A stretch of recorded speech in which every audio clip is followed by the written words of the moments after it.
2 Rois chapitre 25.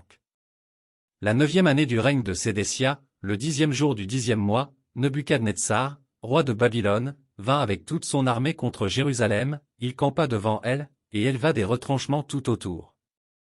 La ville fut assiégée jusqu'à la 11e année du roi Sédécia. Le 9e jour du mois, la famine était forte dans la ville, et il n'y avait pas de pain pour le peuple du pays. Alors la brèche fut faite à la ville, et tous les gens de guerre s'enfuirent de nuit par le chemin de la porte entre les deux murs près du jardin du roi, pendant que les Chaldéens environnaient la ville. Les fuyards prirent le chemin de la plaine. Mais l'armée des Chaldéens poursuivit le roi et l'atteignit dans les plaines de Jéricho, et toute son armée se dispersa loin de lui. Ils saisirent le roi, et le firent monter vers le roi de Babylone à Ribla, et l'on prononça contre lui une sentence. Les fils de Sédécia furent égorgés en sa présence, puis on creva les yeux à Sédécia, on le lia avec des chaînes d'airain, et on le mena à Babylone.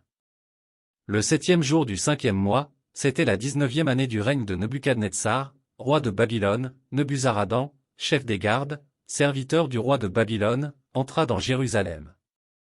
Il brûla la maison de l'Éternel, la maison du roi, et toutes les maisons de Jérusalem, il livra au feu toutes les maisons de quelque importance. Toute l'armée des Chaldéens, qui était avec le chef des gardes, démolit les murailles formant l'enceinte de Jérusalem. Nebuzaradan, chef des gardes, emmena captifs ceux du peuple qui étaient demeurés dans la ville, ceux qui s'étaient rendus au roi de Babylone, et le reste de la multitude. Cependant le chef des gardes laissa comme vignerons et comme laboureurs quelques-uns des plus pauvres du pays. Les Chaldéens brisèrent les colonnes d'airain qui étaient dans la maison de l'Éternel, les bases, la mer d'airain qui était dans la maison de l'Éternel, et ils en emportèrent l'airain à Babylone. Ils prirent les cendriers, les pelles, les couteaux, les tasses, et tous les ustensiles d'airain avec lesquels on faisait le service. Le chef des gardes prit encore les brasiers et les coupes, ce qui était d'or et ce qui était d'argent. Les deux colonnes, la mer, et les bases, que Salomon avait faites pour la maison de l'Éternel, tous ces ustensiles d'airain avaient un poids inconnu. La hauteur d'une colonne était de 18 coudées, et il y avait au-dessus un chapiteau d'airain dont la hauteur était de 3 coudées, autour du chapiteau il y avait un treillis et des grenades, le tout d'airain, il en était de même pour la seconde colonne avec le treillis. Le chef des gardes prit Séraja, le souverain sacrificateur, Sophonie, le second sacrificateur, et les 3 gardiens du seuil. Et dans la ville il prit un eunuque qui avait sous son commandement les gens de guerre, 5 hommes qui faisaient partie des conseillers du roi et qui furent trouvés dans la ville, le secrétaire du chef de l'armée qui était chargé d'enrôler le peuple du pays, et 60 hommes du peuple du pays qui se trouvèrent dans la ville. Nebuzaradan, chef des gardes, les prit, et les conduisit vers le roi de Babylone à Ribla. Le roi de Babylone les frappa et les fit mourir à Ribla, dans le pays de Hamath. Ainsi Juda fut emmené captif loin de son pays.